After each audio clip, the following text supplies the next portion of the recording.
participated in this. This is cartoonish, and nobody ever treated you seriously.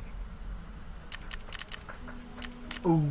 Yes, pros were funding you, giving you massive amounts of money at the last moment to make your Kickstarter pass, because it helped, quote, their side politically for you to succeed and not fail.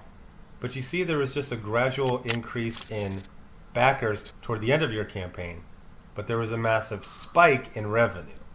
This was a few years ago when the economy was still doing well. It's not doing well anymore.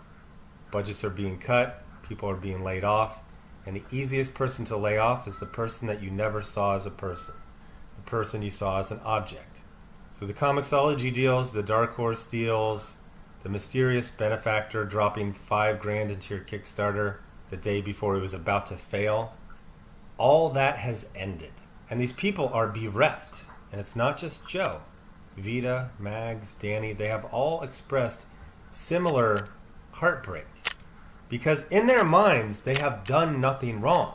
They were told, if you just talked about how you were gay or lesbian or trans or non-binary or whatever, you could build a career off of that. So as far as Joe Glass is concerned, he's never stopped doing, quote, the right thing, constantly talking about his homosexuality. It used to work.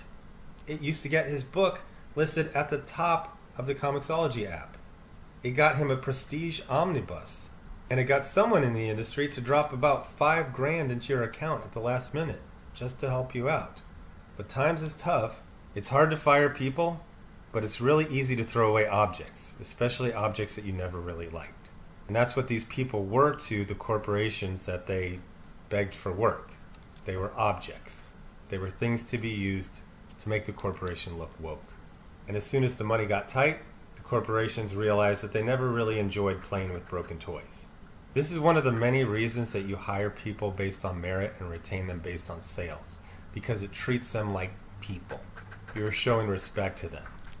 Hiring people based off surface traits, demographic traits, is dehumanizing. They reduced Joe Glass to simply being gay. That's 100% of his personality. They encouraged him to play that up, to be a cartoon version of himself, and now they are no longer interested. And he's heartbroken, and he's basically having nervous breakdowns at work, nervous breakdowns online. And in his mind, he did nothing wrong. He was told, just be a cliche from a 1990s sitcom, and you can build a career off that. And now it no longer works, and he's like, what the fuck, I didn't do anything wrong. I'm doing what I was told. Well, there was always an asterisk after your name, even if you couldn't see it. And the asterisk meant you weren't really a person to them. You weren't really a creator. These weren't really business deals. These were charity. Every interaction with you, whether it's dumping $5,000 into your Kickstarter, giving you a prominent position on the Comixology app that everyone just scrolled by because, I mean, come on. Look at this. This looks like something that a homophobe would make to make fun of gay people. Dark Horse is selling unsold copies of this gigantic Pride omnibus to the Ukrainian army to use instead of sandbags in their fighting holes. Now the music stopped, the lights have turned on, corporations have seen who they're dancing with, and they say, no mas. They're done. They just walk away. They're all fine. Ike Perlmutter is doing fine. Everyone who used these people, treated them like objects, they're all doing fine. Even in being laid off or fired, they're doing much better than these people are. It's a sad situation all around, and too many people saw it and said nothing because they were scared to be lumped in with, quote, the bad people if they pointed out that these hapless dolts were being treated like Carrie at the prom. Anyway, before I go, First Go graphic novel, link is in the description. Thanks for watching. Bye.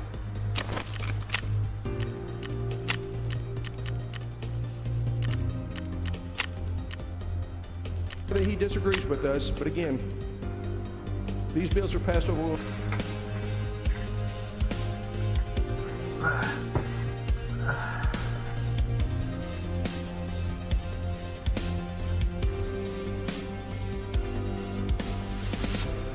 Money playing.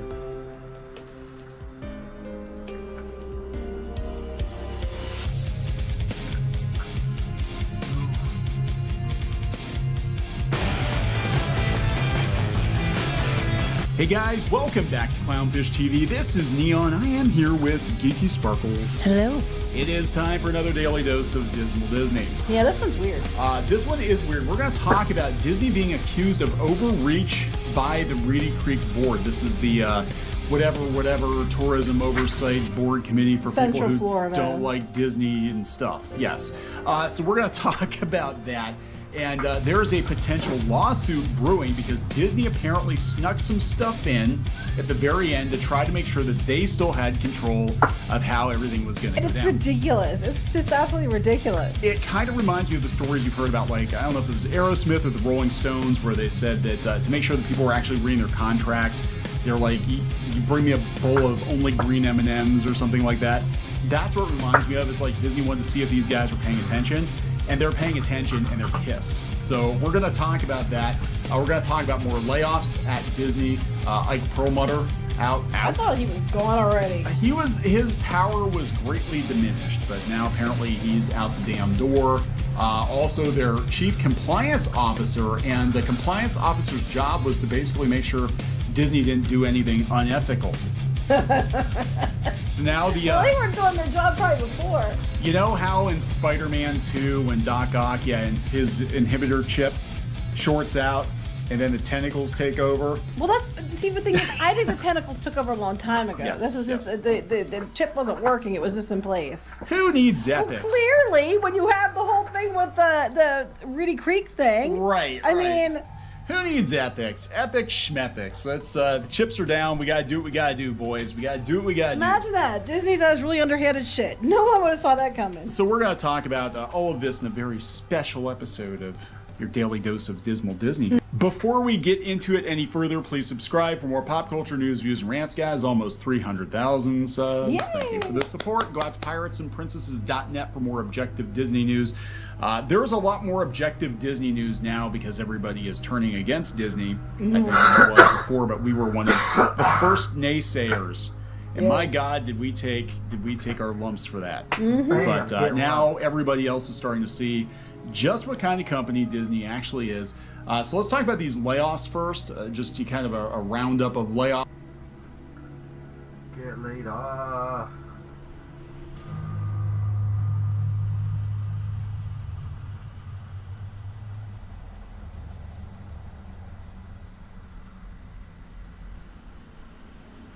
I'm talking dedicated offers, free gifts, promo codes, events, and a brand new Fusion event where you guys can get your existing players can get a bundle. Contracted SIG in Switzerland to produce 4,000 of their M1908 rifles.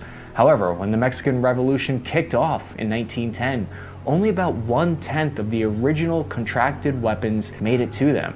Only 400 of the semi-auto rifles were successfully delivered before the revolution interrupted the deal. So already we can see why it's advantageous to produce your own firearms, so you're not blindsided when foreign weapons shipments are prevented from arriving in an emergency. Since the Mexican Revolution, the country has found itself dependent on imports or licenses from other nations for their small arms needs. This has led to a variety of different models from different manufacturers, equipping the complex mix of military and police agencies throughout. So they lack standard calibers and rifles, which are necessary to standardize training. The country finally settled on the HK-G3 as their main rifle. The weapon was invented in 1958 and was used by the Mexican military until around 2006.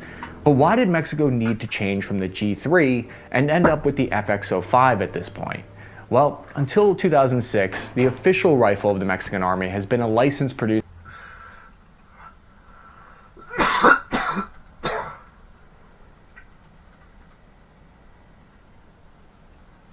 Alright, let's do this.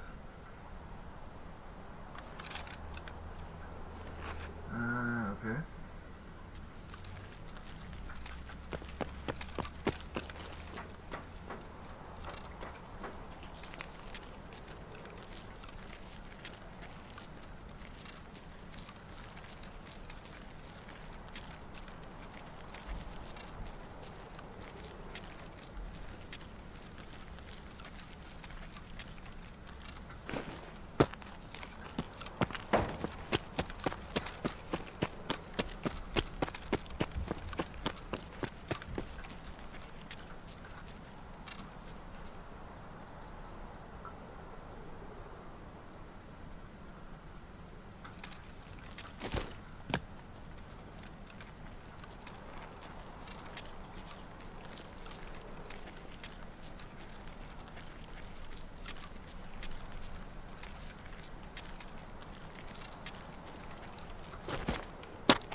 do I need to go into? The online store, that's where the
¿Estás bien?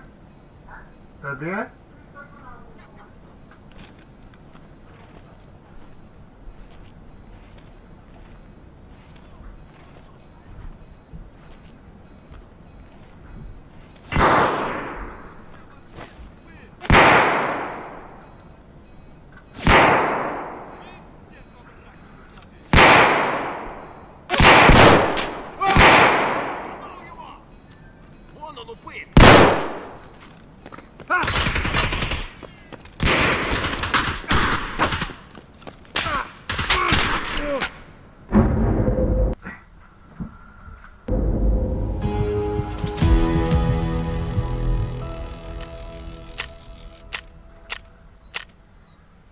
No, nothing lost.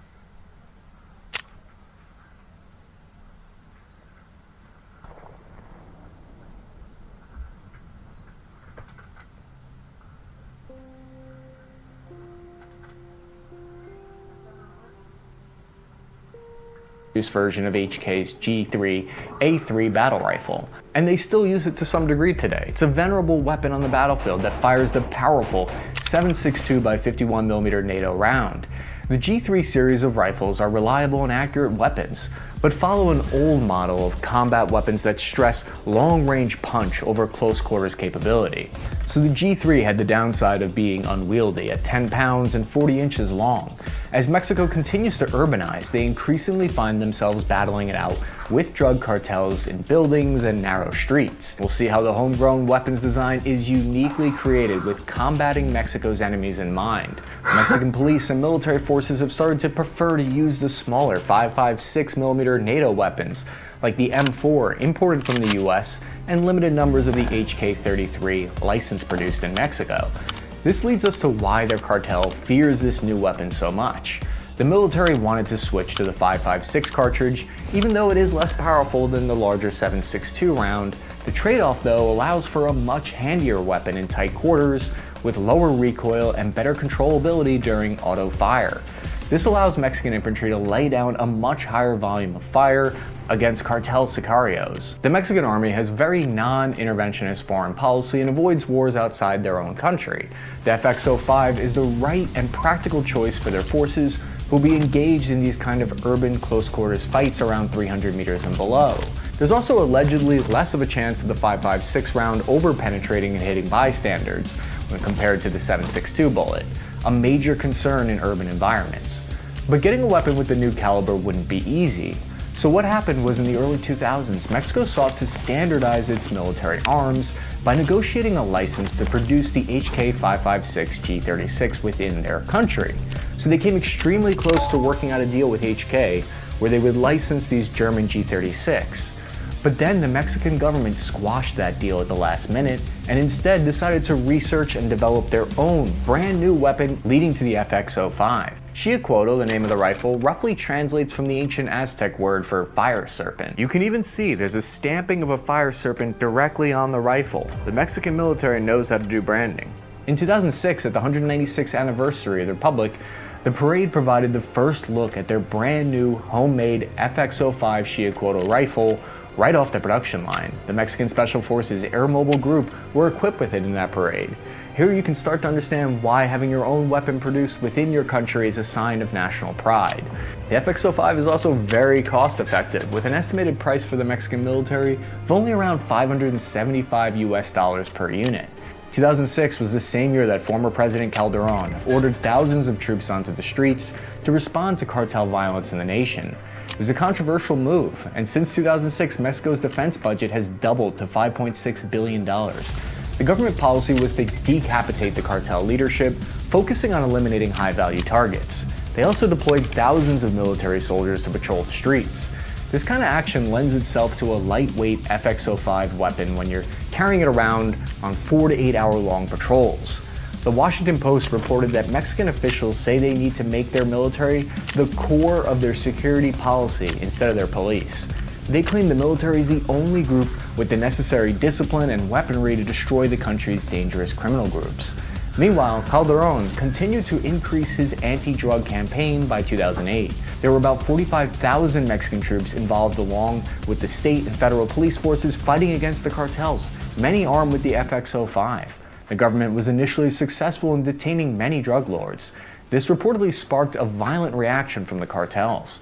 The Xiacuotl rifle, the Fire Serpent, was very fittingly fighting fire with fire. Since 2006, the FX-05 has seen extensive use in the war on drugs, with many successes against the cartels. But aside from the cartel, there was another problem, a legal problem. If you think the new rifle looked exactly like the German HK-G36, well, the German firearms company Heckler & Koch, or Koch, thought the exact same thing. And in 2007, they officially accused the Mexican government of copying their G36B rifle, because there's zero license agreement between the Mexican government and the company of HK, allowing them to build the G36 inside of Mexico themselves.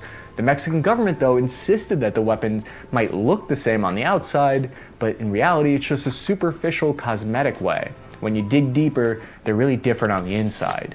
And isn't that what life's really about? That's what matters.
Чики-брики и в дамки.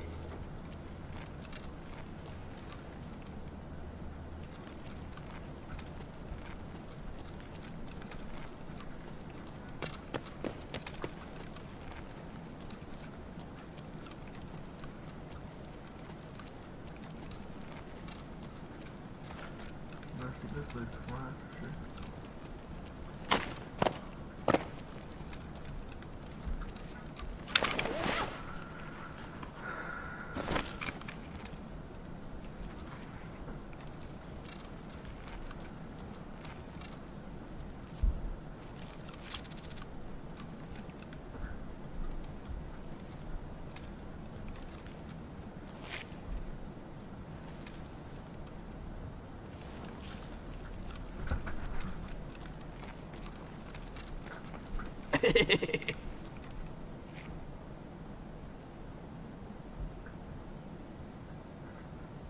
Опачки.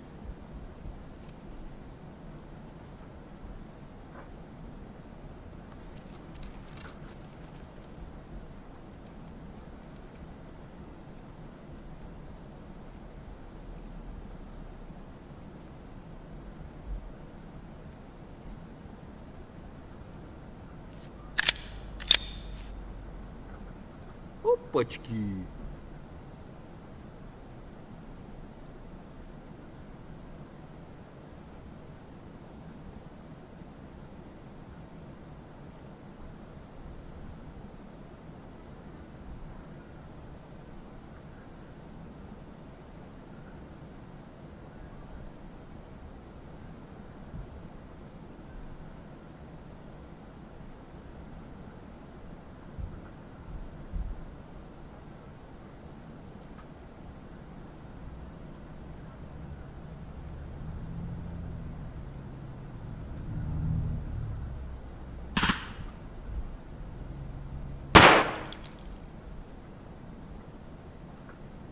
Пиздец вам, раки ебаные!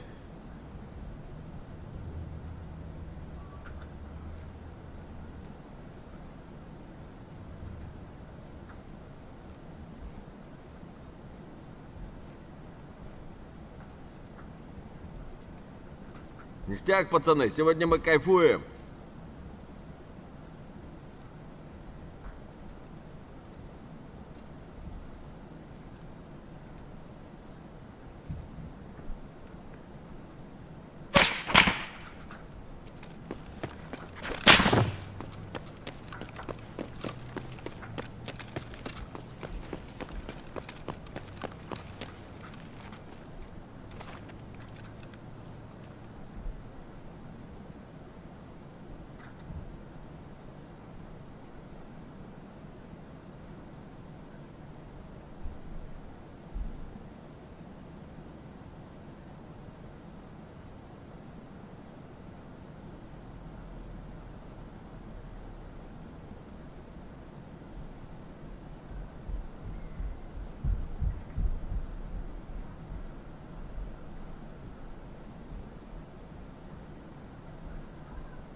¿Estás bien?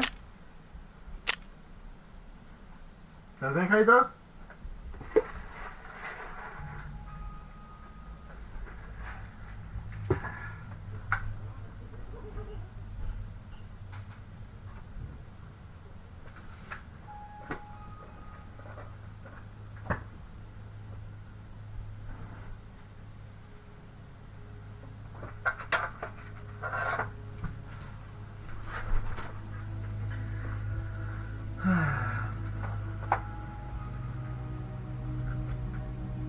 What's on the inside. So what's the truth here? In 2006, H&K threatened to take the case to International Tribunal Court. They demanded Mexico destroy all existing FX-05 rifles and pay damages to HK. By November 2006, the Mexican military-industrial complex had to stop manufacturing the FX-05 rifles, while an HK representative flew out from Germany to Mexico City to perform a direct hand inspection of the weapon to look for intellectual property theft. What the rep found surprised a lot of people, because at the time, many analysts were certain that it was just a clone of the G36. This might be because the Mexican engineers who were hand-selected for the project were trained in Portugal and France. And while you can make a weapon in your country, the harder part is creating the industrial machines that make the weapon. Very meta. So Mexico purchased the industrial equipment for manufacturing the FX-05 and all the different machines that would be necessary to build the plastic furniture or the housing of the gun from Germany. Okay, is the Mexican military gaslighting me here? I mean, they even got the industrial equipment from Germany. But in 2007, HK dropped the dispute because the representative who inspected the weapon was satisfied that even though it looked like a duck, it did not indeed quack like a duck. Reportedly, FX-05 uses a different gas-operated piston and roller delayed system different from the G36. For a number of reasons, the HK representative found it did not constitute patent infringement, allowing the Mexican government to continue to produce the FX-05. The Mexican military spent the equivalent of only about $5.8 million USD in 2006 on the research phase, including raw material and using only Mexican national equipment and technology in order to produce their prototype of the FX-05. The Search and Development Technological Military Industry Center was responsible for all of the work over an incredibly short period of time. It only took 16 months. It's taken the US military over 3 years to design and test their rifle. Not a one-to-one comparison by any means, just a point of reference. When we look at the specifications of the FX-05 assault rifle, they're indeed very similar to G36. It weighs about the same at 8.6 pounds and fires at a maximum rate of 750 rounds per minute when firing in full send mode. So far, they're about the same. It has a stated effective range of 800 meters and has a Picatinny-style rail on the top of the receiver that can accept iron sights, carrying handle with an integrated optical sight, or accept common Western optics. That max firing range is by the book the same max firing range as the G36, even though it's likely lower than that in practice. But there's another major difference from the G36. The FX-05 is one of the very few assault rifles in the world to feature polygonal rifling, a feature that the Mexican army seemed to like from their old HK G3 that they'd been using for decades. Traditional rifles use square-shouldered cuts down the length of the barrel that twist and induce a spin on the bullet to stabilize it in flight. Polygonal rifling instead uses a smoother hexagonal or octagonal profile to do the job, which produces a better seal to keep the propellant gases behind the bullet, producing better and more consistent muzzle velocities, which leads to better accuracy. So the FX-05 is also part HK-G3. This type of rifling is also purported to reduce friction, leading to better barrel life and less copper fouling, while also increasing accuracy and barrel stiffness. There are ongoing debate among shooters about how true these claims are versus traditional rifle profiles, but Glock, Heckler & Koch or Koch, and other European manufacturers have all used polygonal rifles in their designs for years. Mexico has always insisted that the new rifle is a result of a totally national move, and time seems to have shown that they were telling the truth. The weapon is different on the inside. Despite this fact, there was a major political fallout behind the scenes. For General Oropeza, who was in charge of the project and had been next in line to become former President Calderon's Secretary of National Defense. General Oropeza was passed over for promotion because of this controversy. Whether he was in the right or wrong, it was simply too much heat, scrutiny, and controversy. We've actually seen this sort of thing play out before with other weapons that look externally very similar, but internally are a different design. Colt and HK actually had their own legal spat when HK was introducing what would eventually become the HK-416, with Colt claiming the weapon was actually a clone of their M16 rifles that they already had a patent for. In the case of the FX-05, the Mexican rifle uses a long stroke gas piston for its action that is more similar to an AK than the short stroke gas piston used by the G36.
Вон он упырь!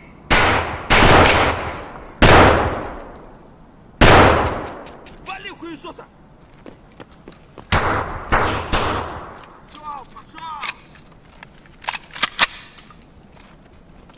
Быстро!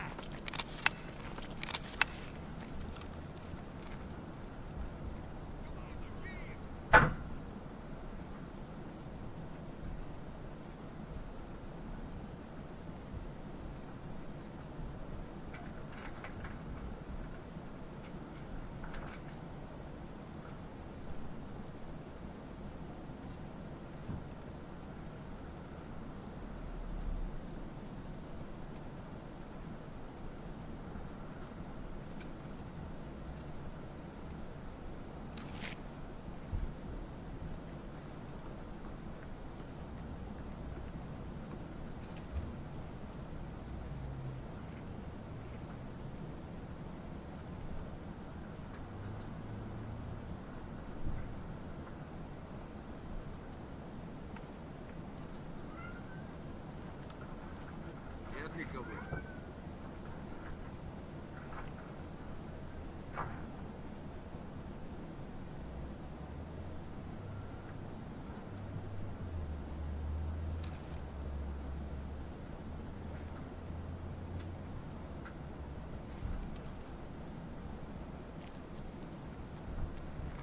Вон он, блядь! Ебать его!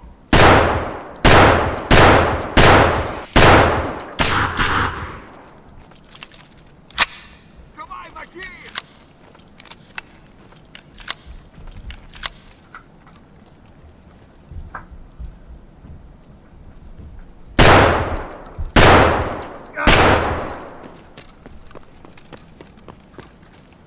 Сдохни, тварь!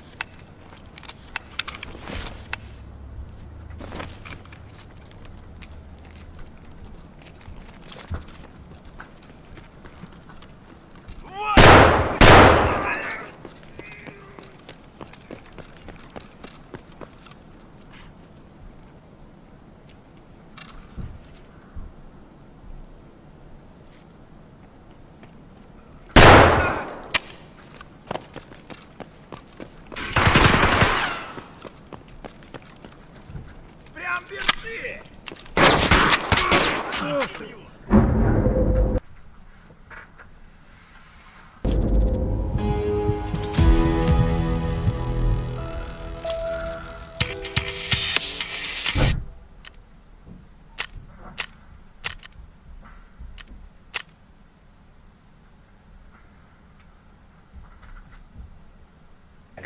The FX05 also has a side-mounted charging handle instead of a top centerline charging handle found on the German rifle. Still, Mexico redesigned parts of the exterior to better differentiate the weapon from the G36, though you have to admit, even with the changes, you can clearly see the inspiration from HK's famous rifle. The reported reason for keeping it so similar looking was to reduce additional training time for their soldiers and for compatibility of a higher percentage of parts and magazines that they were already using with the G36, reducing repair costs. So why did the Mexican military-industrial complex choose to make their own weapon? Part of the reason might have been the high cost of the G36 series, with the license for 30,000 units projected to be around 63 million euros in 2016.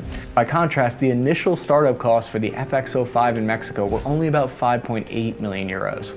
However, the new factory line in Mexico did reportedly have problems meeting their target production numbers, and there were reports that there are quality issues with the stainless steel alloy of the barrels, leading to reliability issues and shorter than expected barrel life. So why go through all the trouble and teething problems of inventing a new rifle versus buying one already made? Mexico already buys tons of weapons from the US and other nations that are cheaper than the G36. So why not go with those mature platforms?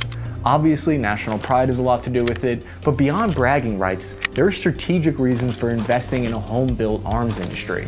Reducing reliance on foreign industries and goodwill is something militaries are always keen to do.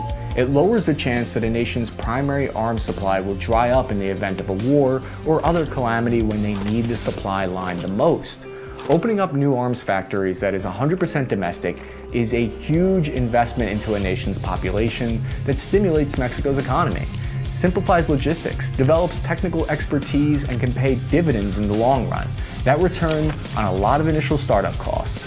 Even when licensed producing a foreign weapon in domestic factories, countries have to pay royalties back to the foreign company and are reliant on them for spare parts, product updates, and abiding by international arms export treaties. In the FX-05 case, building the rifle and its parts entirely in Mexico opened up a factory that has steadily grown over the years to a maximum capacity of 30,000 rifles per year, with all of the industrial infrastructure and employment in the region that comes with it.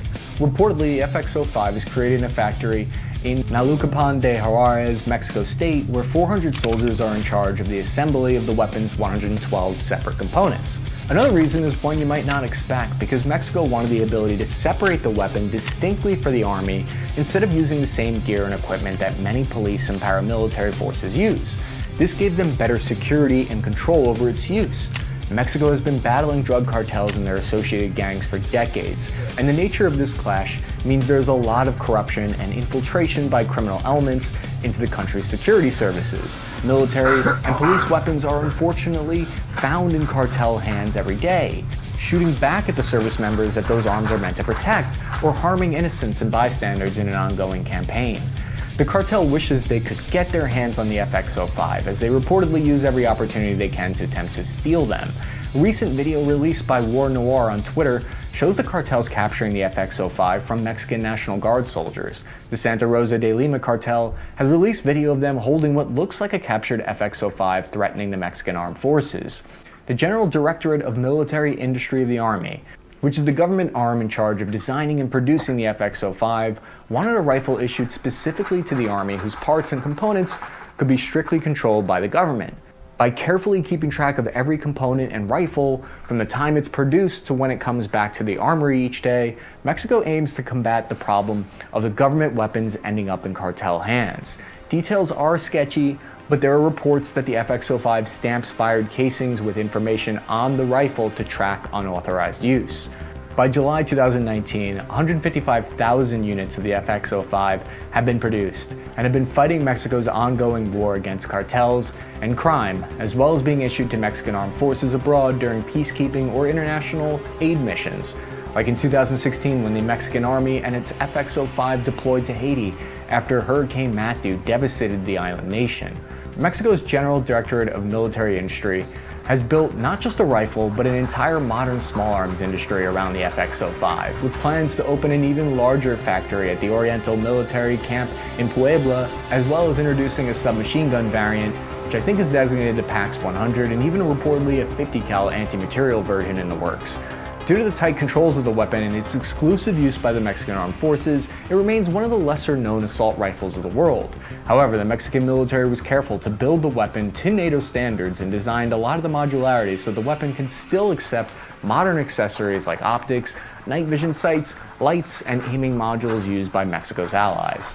The Army has been steadily replacing its stock of G3 rifles with the FX-05, and despite some early teething problems, appears to be quite happy with its current performance. As production continues to ramp up, the cartels and gangs of Mexico could be facing more and more advanced military opposition, and hopefully the FX-05 can help bring about peace through superior firepower. Wait, how old are you again? 32. Was your first PC your own, or was it a family room PC? It was a family room. Do you remember PC. that shit? Having like one room where the family shared the fucking computer?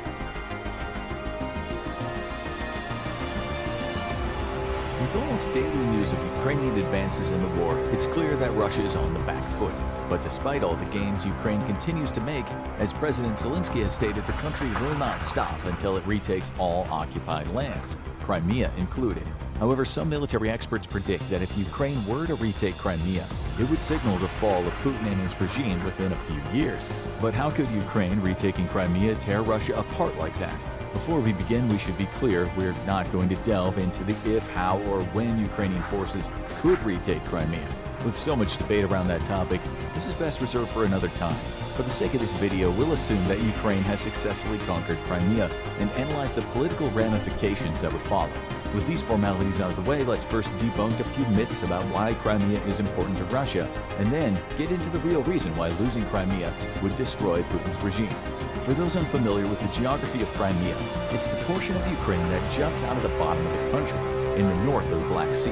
While it might look like an island, it's actually connected to Ukraine by a 3-mile strip of land known as the Isthmus of Perekop. The remaining land borders, if you could call them that, are very shallow lagoons known as sivash. These muddy marshlands could act like a footbridge between Crimea and Ukraine, since at low tide people can walk across in most areas. In fact, it is what both the Germans and the Soviets did in World War II when they attacked the peninsula. This geography is important because even though it's technically connected to Ukraine, for all intents and purposes, Crimea is like a big island. The peninsula relies heavily upon imported manufactured goods, fuel, and most other necessities. While there is a bustling agricultural sector on the peninsula, this relies heavily on the North Crimean Canal. The North Crimean Canal was a major public works project started by the Soviet Union in 1961 and finished in 1975. This massive canal draws its water from the Dnipro River in the Kherson Oblast and sends it to Crimea.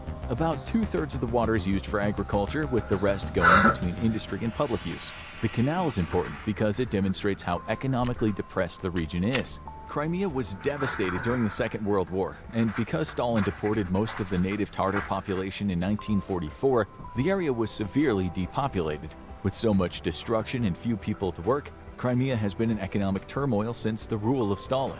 Since taking over Crimea in 2014, the Russian government has been continually pumping out data praising the huge economic growth in the region. According to Russian data, Crimea is the fastest growing economic region in Russia, with almost all sectors posing nearly triple-digit growth. The construction industry in Crimea has been the most impressive, which saw 71% growth year over year by 2019. But what is startling is that despite the enormous economic growth, Crimea is among the 3 poorest oblasts in Russia by per capita income. How could that be with such growth across all industries? First of all, most of the construction growth was because of the Kerch Bridge that Putin and his cronies had to build to connect Crimea with mainland Russia. The other huge reason was the heavy investment in railways, bridges, port facilities, and other infrastructure in Crimea's major port, Sevastopol. With Sevastopol being the prime Russian military base in the region, the rest of the country has seen little to no investment. Because of the poor state of the Crimean economy, Putin has pumped in around $13 billion in direct financial aid to shore up Crimean accounts. Some economic analysts argue that this, combined with investments in the Kerch Bridge and Sevastopol, helped cause the Russian economy to retract for a few years after the annexation of Crimea. Despite the economic slump in most of the peninsula, the one industry in Crimea that is doing well is its tourism industry. With its temperate climates, beautiful scenery, and vast coastlines, Crimea has turned into the equivalent of Florida for Russia, with many wealthy retirees and those seeking better weather relocating to the region. But Russian snowbirds aren't the only people going to Crimea. It's also one of Russia's most popular vacation spots. In 2019, a record 7.2 million tourists visited Crimea, and those numbers make up about 25% of the overall number of tourists to Russia each year. Another reason why Crimea might be important is because of the exclusive economic zones that surround it. According to international law, each country is entitled to a 200 nautical mile area extending from their country's shores that gives all mineral, fishing, and other economic rights to that country. Known as EEZs, these are powerful pieces of real estate that give a country claims over things like oil and natural gas. And in the Black Sea, there's a lot of that. The Black Sea has several trillion cubic meters of natural gas and hundreds of millions of barrels of oil that remain untapped. Because this area was an economic backwater for the USSR, no serious attempt was made to invest in offshore drilling. Once Ukraine became independent, Western companies were weary of investing money into Ukrainian projects due to corruption and ownership disputes. With the 2014 war in the Donbass, any hope of foreign investment fell to the wayside. We have to tell you all of this because we want to make it clear that Putin's interest in Crimea isn't an economic one. Losing Crimea would not be like losing a huge economic hub. Being isolated and underdeveloped, the area is actually a drain on Russian finances. Though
Вообще все молодцы, пидоры!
Чики-брики и в дамки.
очко не треснет?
Башка болит.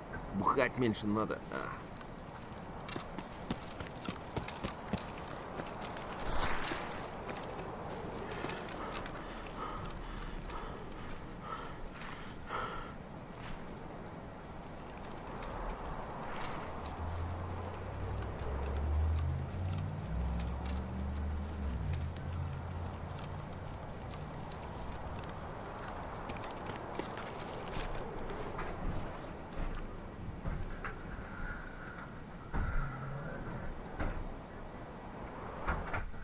Tu mami, papá. Sí, ese, güey. Que viene.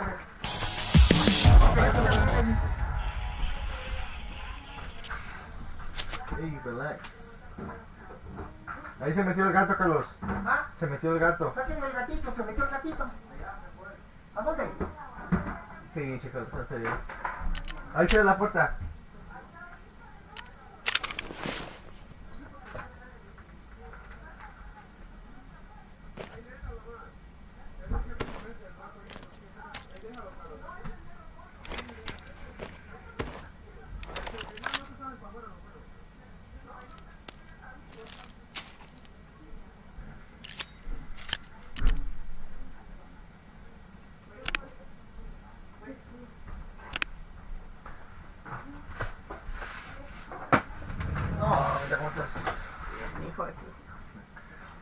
¿Doña Enferma?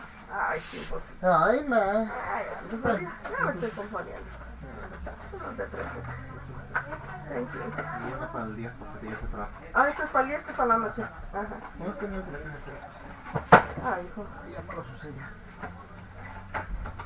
Pero tú ahí lo cuando ocupas. Ya lo sé, yo tengo más medicina, yo compro muchos. Ah, ok. Siempre compro de una, porque si no. Yo no sé cómo. Es que así van del otro lado. ¿Cómo bonito? Bien, mi hijo vino del trabajo ahorita, sí, enferma todavía, hijo. Hacia los vayan. Sí, ¿y ahora qué va a pasar?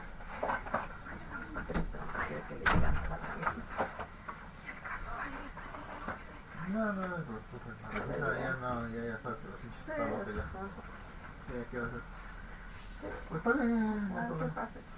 Ok, mijo, ya nos vamos. Voy a ver a este a ver qué hace. Ten cuidado, ¿eh? Sí, mijo, Ay, gracias. gracias tú, porque que se fue la pinche lo que ya está loca ya.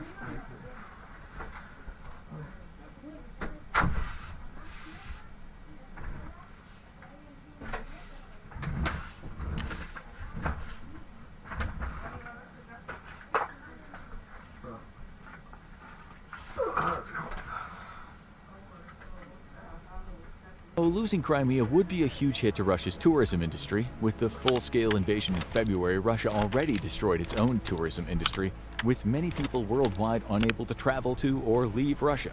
As for oil and natural gas deposits Russia would lose, even though they are substantial, they actually pale in comparison to what Russia produces each year. Even if all the known natural gas deposits in the Black Sea were taken out tomorrow, that would only be equivalent to what Russia could produce in a few years. Losing these deposits does little to hurt the Russian economy. The fact that Russia denies their use to Ukraine does much more to hurt the Ukrainian economy, since these deposits make up about 80% of Ukraine's known Black Sea reserves. So, if by losing Crimea, the Russian economy is not hurt, the tourism industry is affected but already gone, and oil and natural gas production remains practically unchanged, then how could losing it hurt Putin? The short answer is prestige. Up until 1954, Crimea was actually a part of Russia. Since being absorbed into the Russian Empire by Catherine the Great in 1783, Crimea was always a part of Russia even after the USSR was created. This all changed in 1954, when Nikita Khrushchev changed the administrative borders to have Crimea become part of Ukraine. He did that because of the North Crimean Canal. Khrushchev thought that it would be easier if the Ukrainian SSR was given control of Crimea. After all, it only made sense with the water being drawn from Ukraine. But doing this in 1954 was highly controversial and remains so to this day in Russia.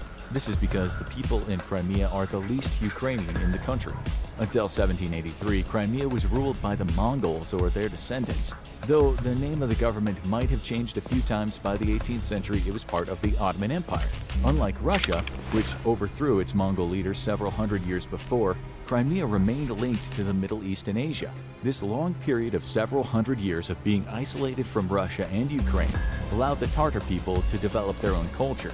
With a mix of Turkish, Asian, and European influences, Tatars were unlike any other Ukrainians. Those ethnic Russians who moved to Crimea over the centuries adopted this mentality of being close to Russia, since many did not identify with Ukraine. In fact, at the time of the 2014 annexation and the war in Donbass, Crimea was the only oblast with a majority ethnic Russian population. Data then showed that 60% of the population in Crimea were ethnic Russians, while in the Donbass this figure was just 40%. Even though the sham referendums held in Ukraine since 2014 are universally seen as illegitimate, several votes held since the breakup of the Soviet Union show that Crimeans are divided pretty equally, though slightly favor Russia overall. In the immediate aftermath of the USSR falling, just 54% of the population voted for independence from Russia, even though 91% of Ukraine as a whole wanted independence. Because of this disparity and the Russian military interests in Sevastopol, Crimea became the only oblast in Ukraine to be awarded the status of an autonomous republic with its own constitution and government. However, throughout the 90s, Crimea started to get increasingly closer to Russia. As a result, the Ukrainian parliament abolished the Crimean constitution and absolved the office of the Crimean president. After this, Russia did next to nothing to continue trying to build a separate partnership with Crimea. The failure of the Yeltsin government to secure more direct diplomatic ties during this time remained a thorn in Putin's side, until he annexed the region in 2014. Over the next 20 years, Crimea continued to show favoritism toward Russia. The region always voted for pro-Russian Ukrainian presidents, including an overwhelming majority for Viktor Yanukovych. Yanukovych was the president who backed out of letting Ukraine join the EU, and whose bloody crackdown on protests started the Euromaidan revolution that brought true democracy to Ukraine. In the eyes of the Russian people, due to the hundreds of years of history of being together and their continued interests in being closer to Russia since the USSR fell, they see Crimea as part of Russia. The fact that Khrushchev made what seemed like a simple administrative change 70 years ago meant everything when these administrative borders became codified international borders in the 90s. Russians feel that the only thing making Crimea part of Ukraine is this arbitrary decision, and that it could not erase hundreds of years of history and culture between the two. According to independent studies, seeing Putin bring Crimea back into Russian control was hugely popular, with about 70% of the population supporting it. The Russian military has also hugely supported the move. Since the 18th century, Sevastopol has been a major naval base. Over time, Sevastopol has grown from a naval base to hosting many airfields, depots, army bases, and missile sites. Additionally, Sevastopol remains the only viable warm water port under Russian control within its own borders. Though Russian authorities have tried to build up ports like Novorossiysk or secured basing rights in occupied parts of Georgia, these ports don't compare to the size and scale of Sevastopol. Not only does occupying Sevastopol provide the military with a year-round warm water port, it also denies the use of it to NATO forces. Were Crimea ever to fall and Ukraine join NATO, NATO warships would likely be based out of there. Controlling Crimea means that this scenario never has a chance to materialize. And if it did, it would be a huge strategic failure for Russia. Controlling Crimea is also a key source of pride for the Russian military. The peninsula has been home to Russia's Black Sea Fleet for hundreds of years. With generations upon generations of military members serving there, abandoning it would be like a slap in the face to those who see Crimea as a sort of ancestral homeland of the Russian Navy, and to a lesser extent the Army. If Ukraine seized Crimea, Putin would be in serious trouble. First of all, he might suffer a loss in the information space he could not recover from. Russia's people overwhelmingly see Crimea as historically and by law a part of Russia, and the Russian military universally believes this idea. Losing Crimea would showcase how weak of a leader Putin really is because he could not protect a small, easily defensible area the size of Massachusetts. It would make people wonder how he could defend mainland Russia from an attack from the west. The loss would also make him easily comparable to his predecessor Yeltsin. Seen as weak and unable to stand up for himself, losing Crimea would be seen as returning to a dark part of Russian history, where it seemed that people were taking advantage of the country. This dissatisfaction ultimately won Putin the office in the first place, so losing Crimea would be seen as going backward, not forwards. Losing Crimea would also severely undermine any future military operations to force new territories into Russian control. The loss of Crimea would entail huge losses of personnel and equipment for Russia in the ensuing battle. Not only would these losses hugely affect overall force readiness, but it would send a message to everyone else that if the Russians can't hold on to Crimea, they can't hold on to any other territories.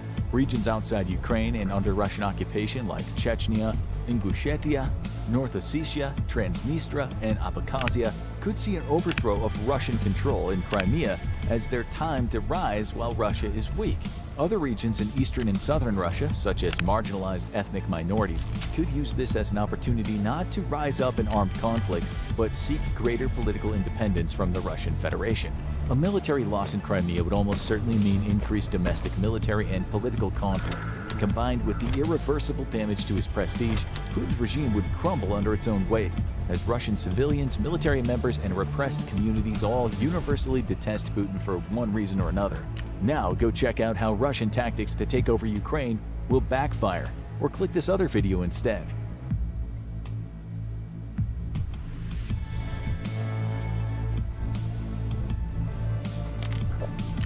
This is the USS Louisiana. It's one of the Navy's current 14 nuclear-powered ballistic missile submarines.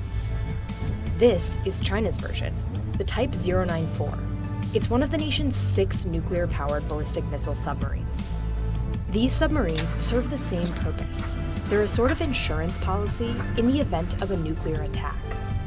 But to do its job, each of these submarines has to do one thing really well: hide. We compare the Ohio-class submarines' technical capabilities and missiles with the Jin classes to see which comes out on top, and take a look at what each country has in store for the future of these nuclear-powered ballistic missile submarines.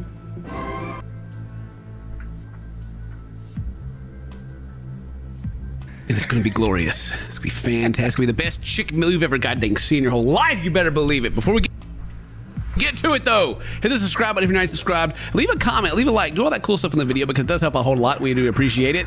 Check out Dana Buff Pro on the YouTubes, and then check out the Toasty Games channel. It's my second channel. We do gameplay over there. If you're an old school and you're coming to check the channel out again, you will say, I can't want you to play games anymore. I do. It's just over there. So yeah, let's do it. Let's do it. Hi people, and I'm back cooking again. She's back cooking. Man, she just suggested us an easy sandwich up here too. Oh wow! Look at that easy sandwich right there. Man. Oh gosh. You know, I'm glad that Kay's still cooking. Now, I know Kay doesn't like our videos because we are, I guess we're too mean, I guess. I don't know, whatever. But I'm proud that she keeps on going. You know, she's come a long way from straight up burning rice in a skillet. I think she actually redid that too. Yeah. I think she redid it and it was like legit. So she's learning. She's coming a long way. She's evolving. She is evolving. The cooking world itself is taking it over because of Kate. That's right. Today I'm going to be doing, well, I don't know what it's called, but I'm just going to call it another chicken dish. Oh, I love it. She just looks over and is like, I can't say that. So, chicken. As a lot of you know, I pinch a lot of people's videos I see on the internet. Oh, Dane. Here it comes. We about to go. So when people say, who's the lady?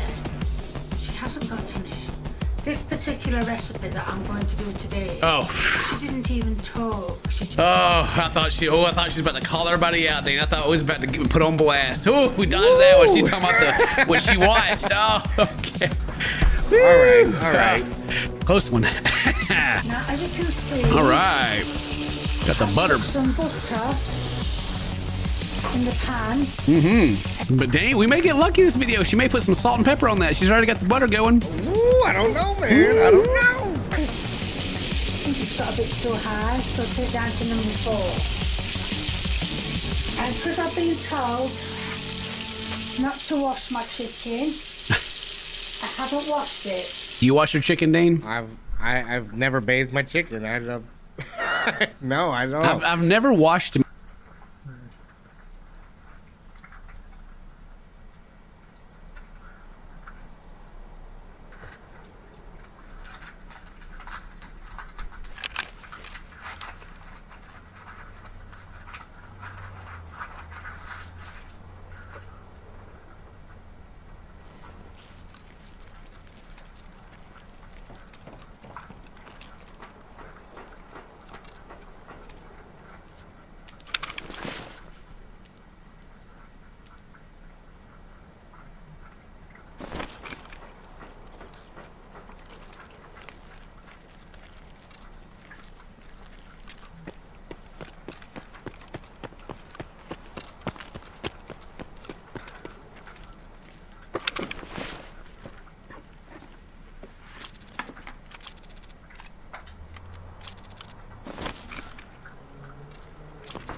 Meat before. Here's the thing. No, I mean, I might have dropped one, before I put it in the pan and washed it off, but, yeah. I always give that to my brother or something, you know what I'm saying? Like, I never eat that one.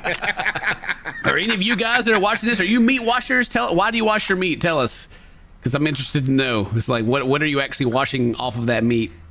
I'm curious. Hey, look at that! Right on that butter. Bam. The lady in the video put 5 pieces of chicken in. What kind of chicken is that? What pieces of the chicken? You know, I have learned as living in Australia, as people love me to say. Now that I'm in Australia, the cuts of meat are different. Oh, really? Yeah, I got some KFC the other day and I was biting into it and I didn't know what it was. Like I was like, is this like a leg or a thigh or it was a something. It was like a mixture of things. And I was like, I don't know where the bone is. I just got to go in there and guess. Wow. And, you know, I crunched on some bits that I didn't want to get, but I made it. I'm going to see if I can swing 6 in. So it's 4. She's going for maximum pan coverage. Move up. Okay. There you go. Scoot it over. Okay, Yeah, one-upping. She's one-upping scoot over right some now. more. Throw in the middle right there. 6. Wow, you can fit a 7th one in there. Woo, that one piece in the back's already jumping. You see that dang? It's ready to go. Oh, yeah. My other our other joke is that Kay's summoning demons with her food. I think it's working right there. It's jumping. It's alive. I see it.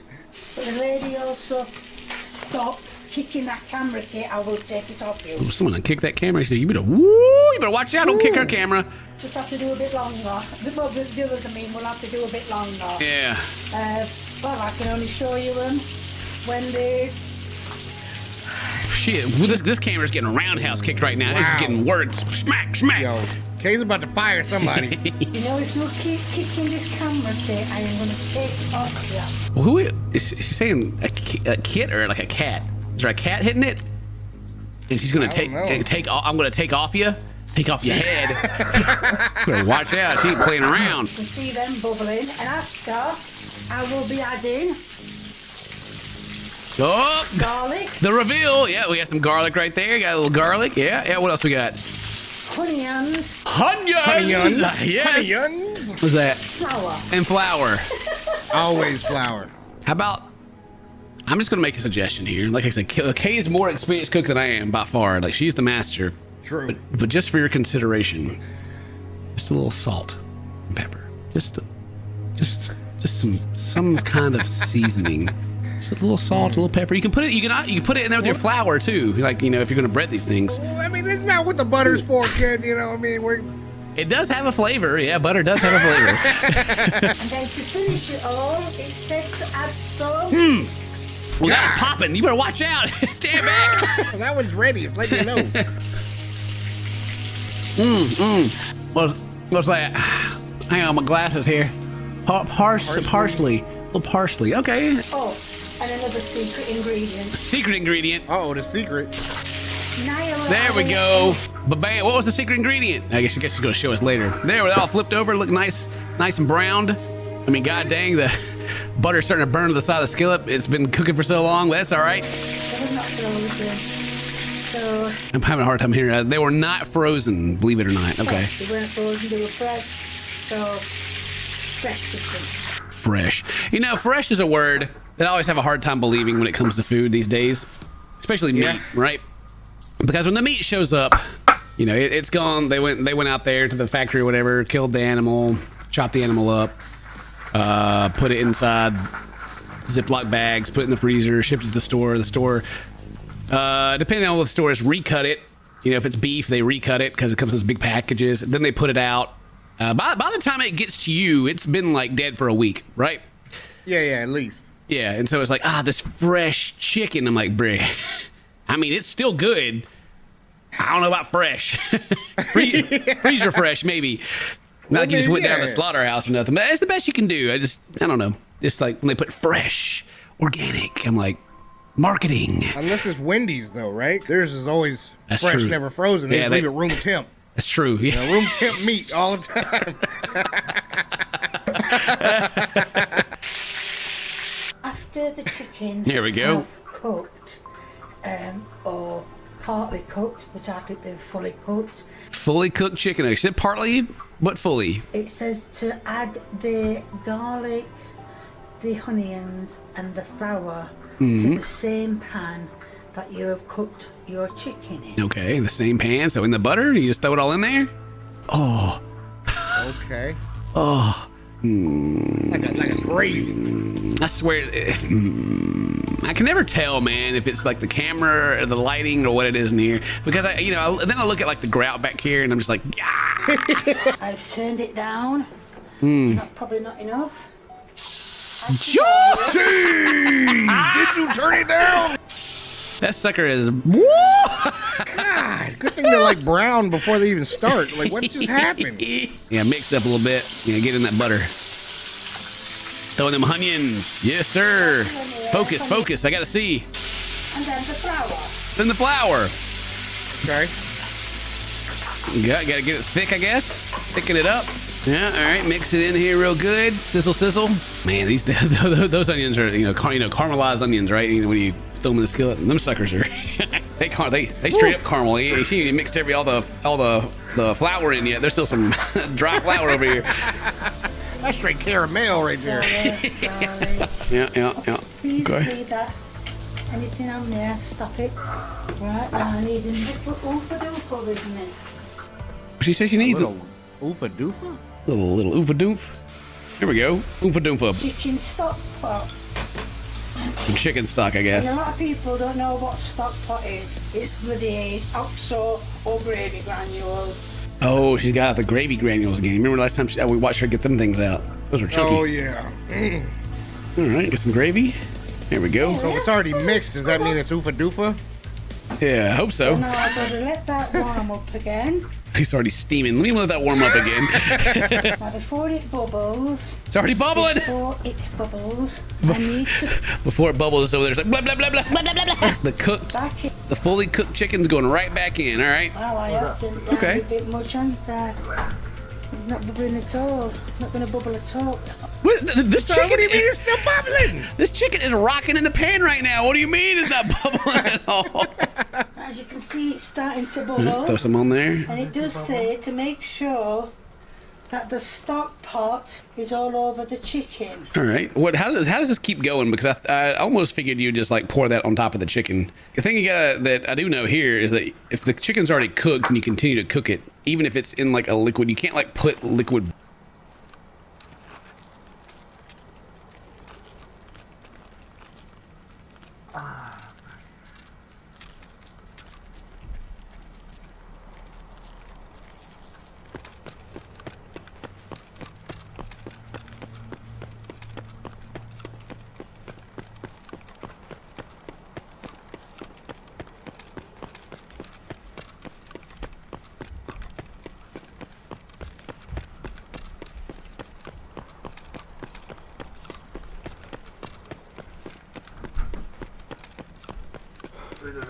Hey, Ben. Chilling, playing, working. Yeah. What the fuck you playing, the game? Yeah, you want some fish? No, I'm good. I'll be over there. Alright, you got that fresh cut?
Back very easily, it's like it'll cook out and it's like it's gonna be dry either way. Actually, I don't know if that's really true. That's the way that I've always, like, my mom and my grandma, when they cook, always told me, like, if you overcook your meat, there's nothing you can do for it. It's like if you put it in the slow cooker, and even though it's falling apart, if you've cooked it too long, then it's still gonna be like you're gonna bite into it and just be like, you know, you just can't chew through it because it's so dry. I'm not going to turn the heat up because we don't want to. You don't need them. The chicken again. It's had its time. Yeah. Okay. That she said. She don't want to turn it up anymore. Cook the chicken. I'm going to say, as you can see, it is bubbling, but you can't see nothing. Oh, I can see a little bit of bubble. And it's a little bit.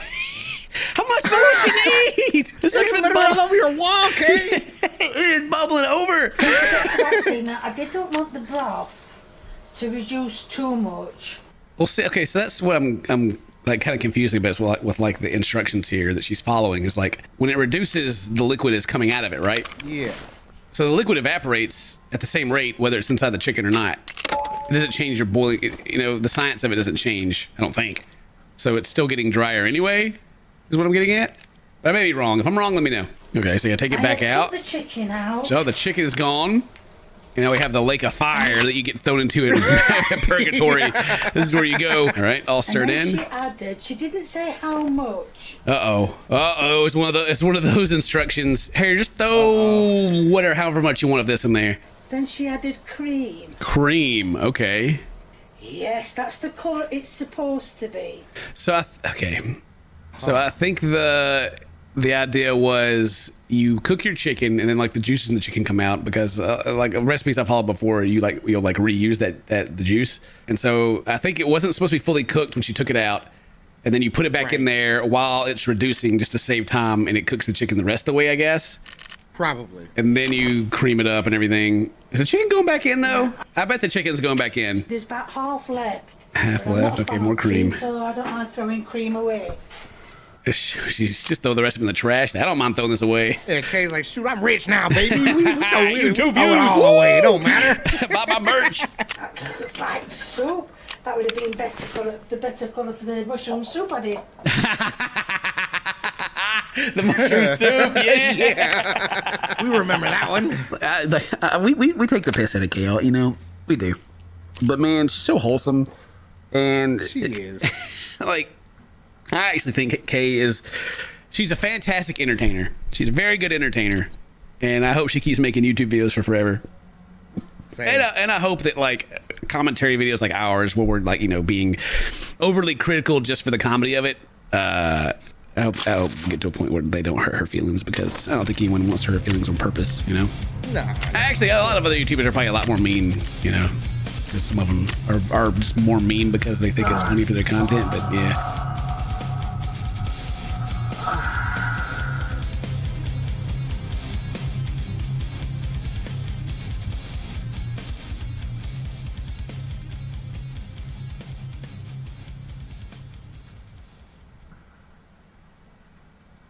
And I gotta tell you, it was perfect.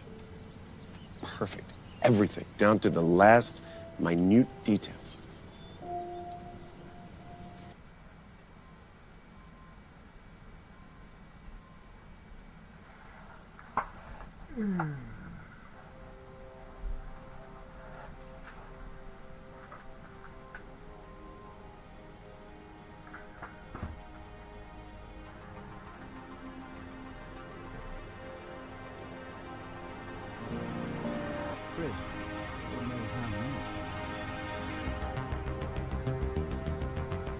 Oh, okay. Too long? Going on the 6th year.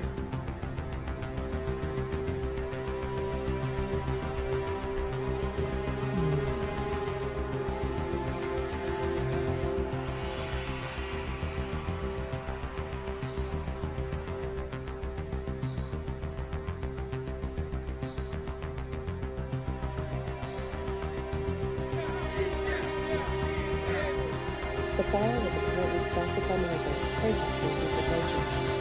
Within moments, the smoke was so thick you could no longer see. Reuters was unable to find file images or video of the way in which the video was captured to independently verify the footage. Activists have frequently voiced concern.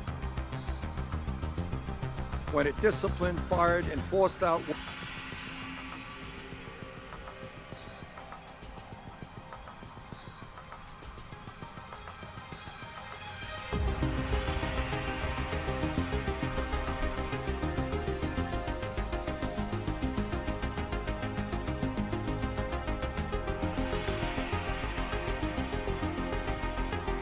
Hello my friends, some of the loud bangs were reported today in Gwardiska town of Crimea, and even we have some sort of the videos with the smoke and photos from the different camera angle. As usual, the Russian occupation administration reported that it was the Russian fighter jet that went through the sonic barrier, creating the sound.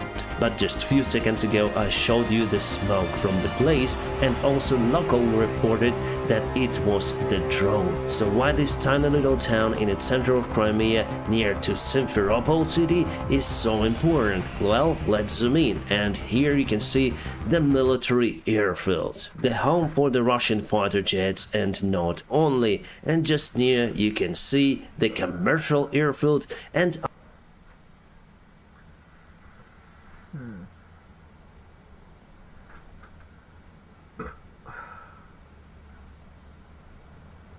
Let's see what we got.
Is lying.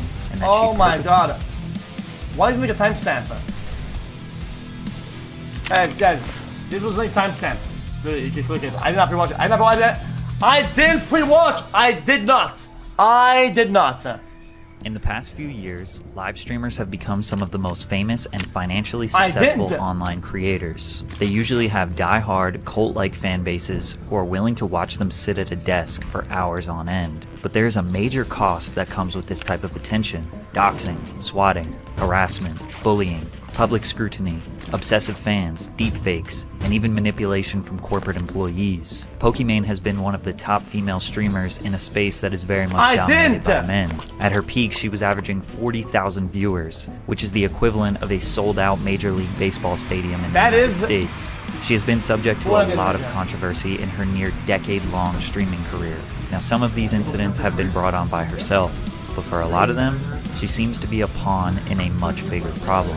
And it's reached a tipping point, starting to realize that all the money might not be worth the risk to be in her position. Stay hydrated. Since the beginning of her career, Pokimane has been accused of having pretty privilege, which is essentially the idea. Yo, did you see what I did?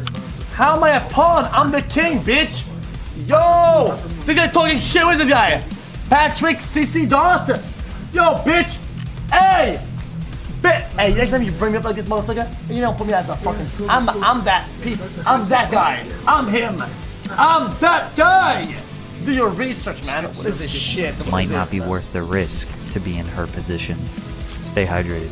Since the beginning of her career, Pokimane has been accused of having pretty privilege, which is essentially the idea that being attractive makes it much easier to gain success at whatever you do. This argument definitely does have some truths, but it's often used to minimize the work that women or men have put in to gain all of their notoriety. Pokimane has been streaming consistently for almost 10 years. She had amassed 20,000 followers on Twitch in 2014 before graduating high school. That is true, and although it seems like an easy job, being entertaining for hours... Guys, even though this bias exists and it's proven by science, okay, the extent of that effect is widely overplayed and played in ways that are evil and bad. I don't agree.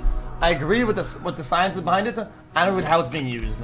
Because people say it's the only thing, it's the only thing, it's the only thing. And it's like, yeah, it's a part, but I don't think it's on end, day in and day out, while sitting at a desk is very difficult. But she did benefit from the lack of competition. In 2014, Twitch only had around 300,000 daily active viewers. Her game of choice was League of Legends, which is still the most watched game of all time on Twitch, by a lot. A young woman who was genuinely interested in the game at that time was extremely rare. On top of being entertaining with her audience and... Nope, guys.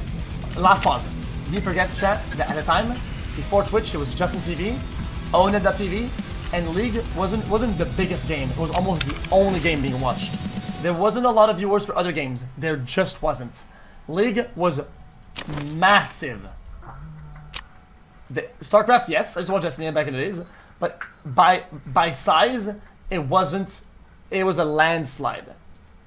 And good at the game, she was destined for success. And of course, the way she looked didn't hurt. Many of her followers were likely men who felt like they could hang around a girl who plays their favorite game, watches anime, and understands meme culture. She was every Reddit and Discord mod's dream girl. Some of her fans would send her hundreds, sometimes thousands of dollars for a brief interaction, to say their name and thank them for their generosity. These men are often referred to as simps, and they can get extremely out of control. Simp is a slang insult for men who are seen as too attentive and submissive to women, especially out of a failed hope of winning some entitled sexual attention or activity from them. The word simp is actually banned on Twitch because it's seen as bullying, but it's likely banned because Twitch profits so much from these men that they want to do everything they can to protect them. And in return, Pokey is the one who gets blamed because she doesn't shame these men for giving her money. A video titled Simp Willingly Goes Homeless for Pokimane was uploaded in May of 2020 by It's a Gundam, which used several examples of interactions between Pokimane fans to highlight just how dangerously obsessed some of them appear to be. You know, I don't- It's a Gundam came across.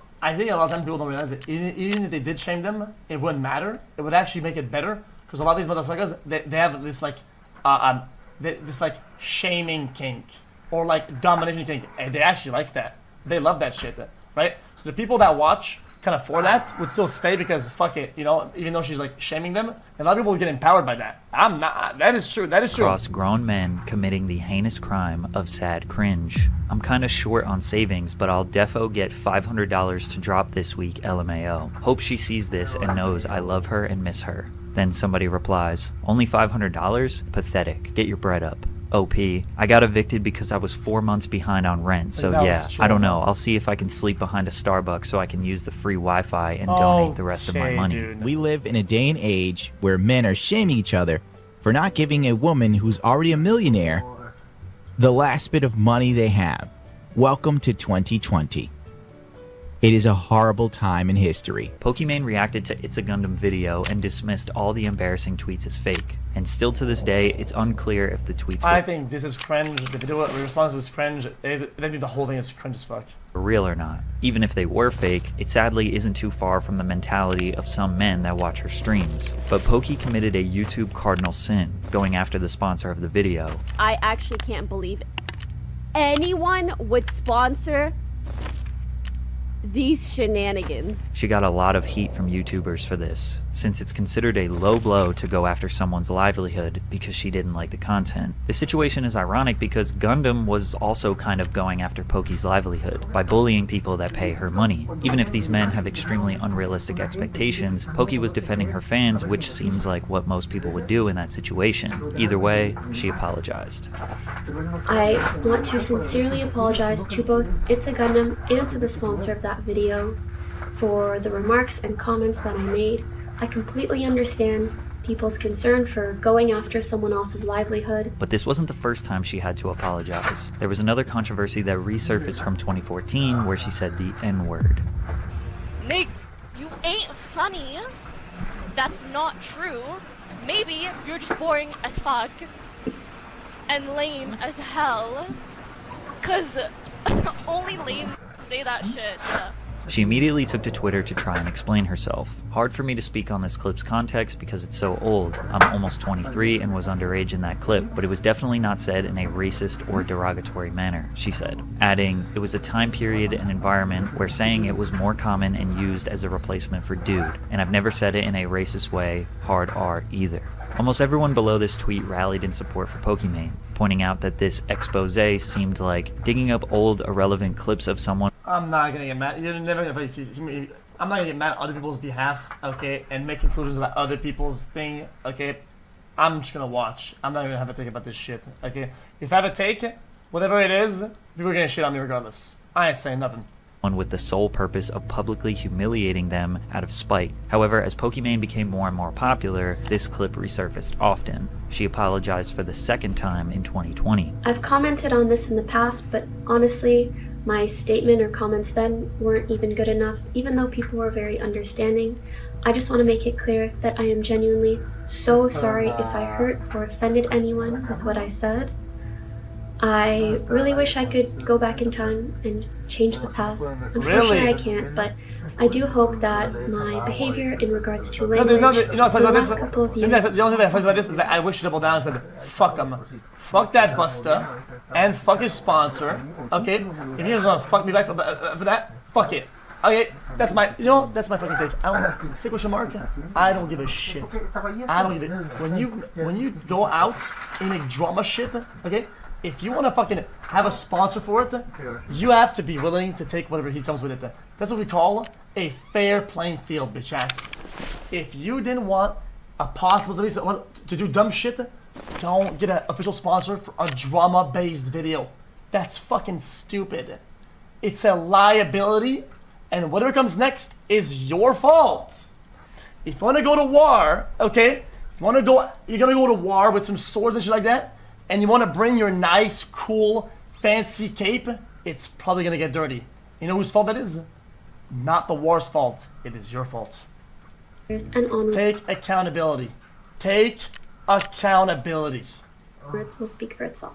Keep in mind at this point in 2020, she was easily the largest female Twitch streamer and one of the top streamers, period. She is now an owner of Offline TV, which is essentially a streamer production house consisting of her friends that create content together and individually. They all work together and use their network to grow everyone. How's that running? I have no sponsors.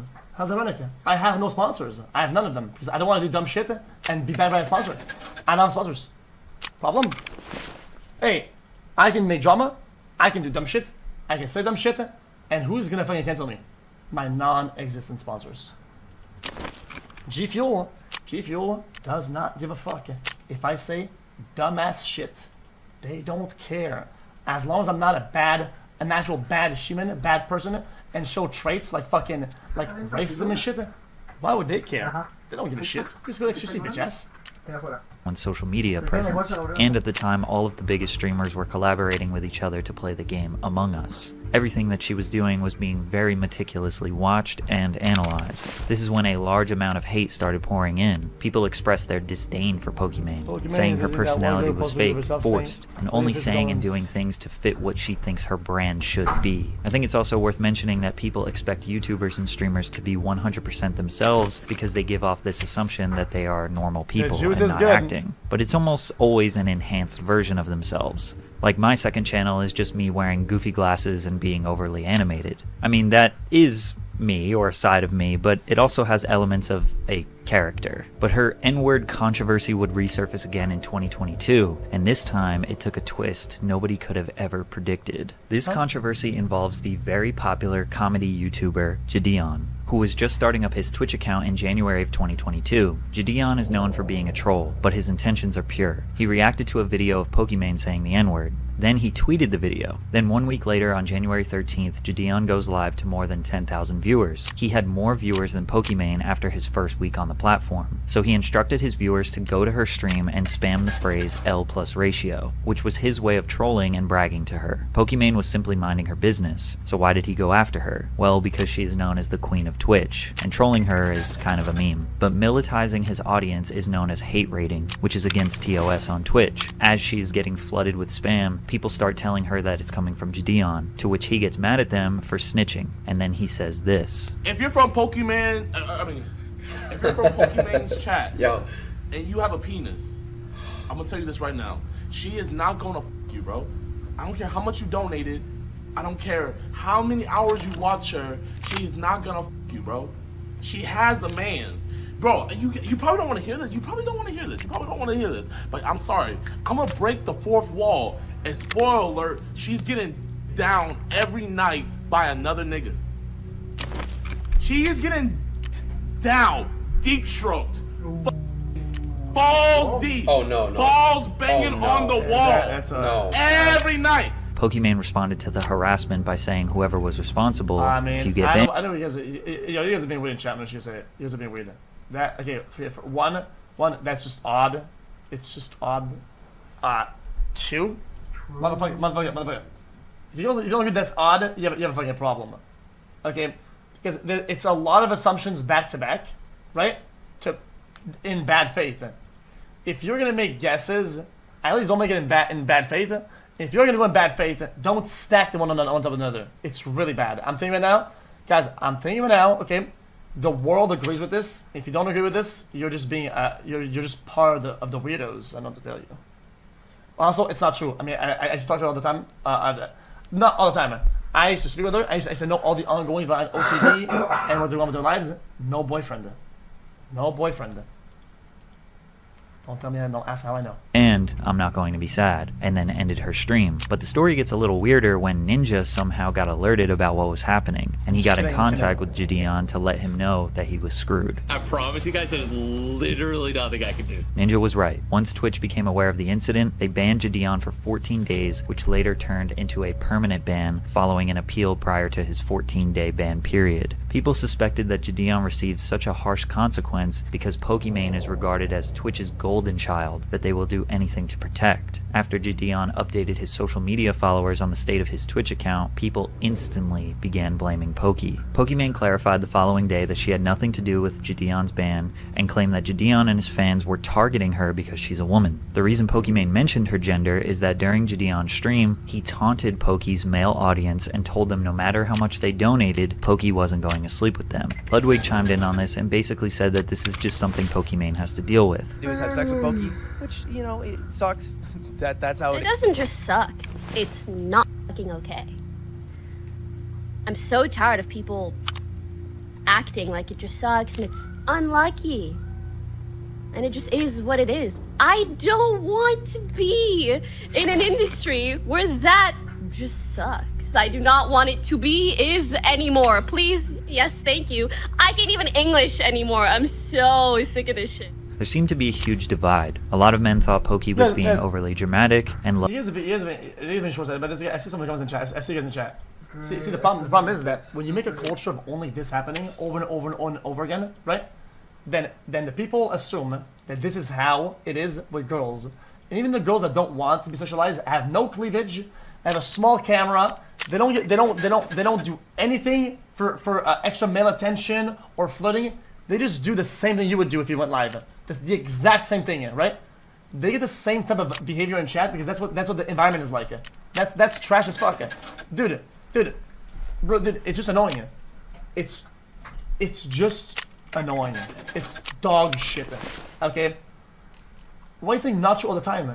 It doesn't matter if it's all the time. It's gonna be in massive amounts and ratios. It's just dog shit. If you spend your entire caring about games and playing and strategies and esports about a game you're playing, Valorant, and it's all you spoke about, and then half your chat talk about when did the titties come out?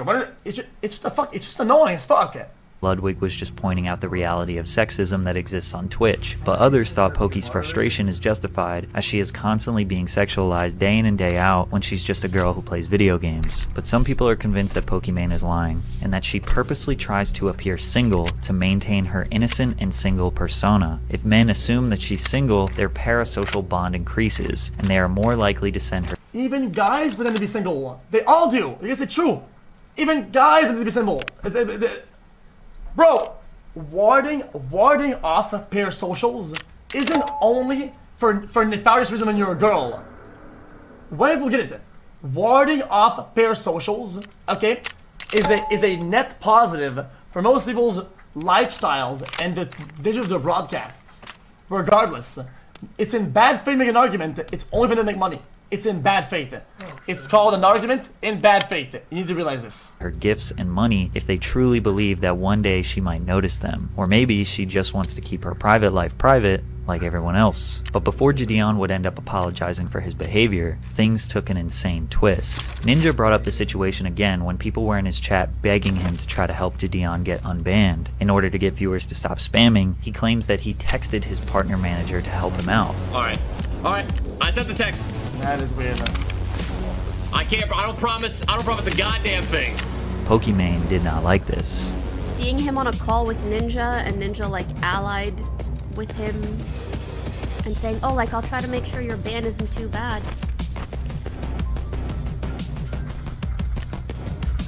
That's a little weird. Then she tweeted, "It baffles me when other streamers don't stand up against." Yo, defending, explaining lonely boys. Let me ask you, dude. If you go on the internet explaining to people to make a relation with you and date you and fuck you, whatever happens next, whatever people's behavior, blatant is on you. They should exploit you because you're a fucking idiot. You're an absolute fucking cucklord idiot. They absolutely should exploit you. Okay? If you are that easily exploitable, that is your problem. Sorry. Harassment or misogyny. While discussing all of this on a live stream, Ninja DM'd Pokey and let her know that he didn't actually. If you want to date somebody, go on a dating app. If you want to meet somebody, go outside. If you want somebody to turn into your girlfriend, text them. Don't go on Twitch donating to streamers, hoping they notice you from the fucking chat. You're a fucking moron. I hope they exploit you and you go bankrupt. contact his representative at Twitch. We only know this because Pokey shared the DM to her audience while she was streaming, with the final words being, "You're making a big mistake." This appeared to be a threat, which was kind of confirmed by a second exposed DM from Ninja's wife, saying that they are considering everything Pokey was saying as defamation of character, and they are getting their legal team involved. But these threats never really amounted to anything. Gideon privately and publicly apologized to Pokimane, asking his supporters to stop harassing her social media accounts. He says his actions were corny and he was being petty. Pokimane responded by accepting his apology, and they even did a collaboration together and consider each other friends to this day. It's pretty clear that Gideon made a mistake, owned up to his mistake, and the person who was the victim in the situation forgave him. But Twitch still has banned Gideon, and they do not plan on allowing him to come back to their platform. Free Gideon, y'all. But Pokimane's overreaction to being... So this is visual side of it. Being antisocial and needing therapy and help IRL deserve to be exploited, nice. That's what I'm saying though, is that the reality is, you will be exploited. You absolutely will be. I'm not... Dude, I'm making a hyperbole, right? I'm making a hyperbole to explain the point because you're not getting it. The point is fucking simple. The point is simple. That is not what the nature of the broadcast is. And you guys are even you're even going to the length of saying that, oh, dude, not saying they have a boyfriend is exploiting it. If just acting normally on stream and streaming normally is exploitative, then yes, I hope they exploit you. Because if all it takes is for a girl to see your sub and say, yo, Tilgore33, thanks for the sub, man. The same way a guy does it, if that for you is an invitation for privacy and relation, if that's exploitating it, then yes, they should absolutely exploit your stupid ass. Because they're not doing it deliberately. For you, you think it's not. So I hope they yeah, that's not, yeah, exactly, sexualized and harassed for being a woman reached a tipping point recently that may just have her ready to... Because the bar for exploitation is way down because you're ill. That's not their problem. That is not them. It's not them who gives you a false pretense of any...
Gracias, Caritas.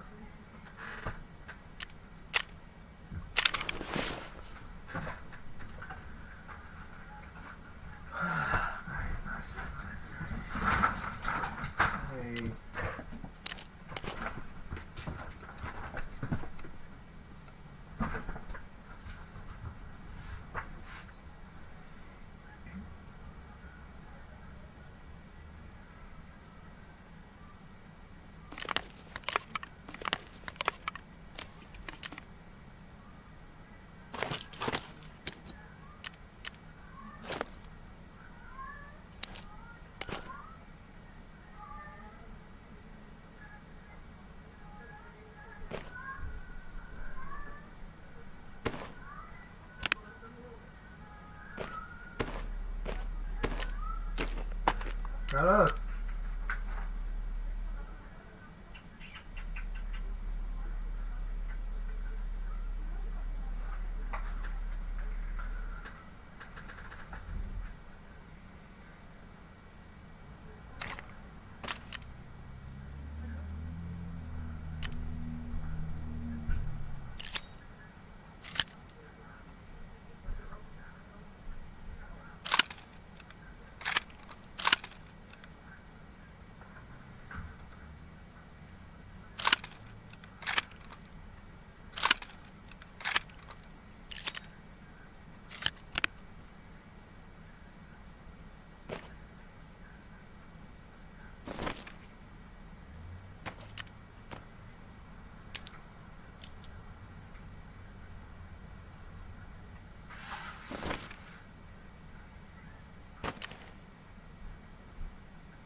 Because they shouted your name out.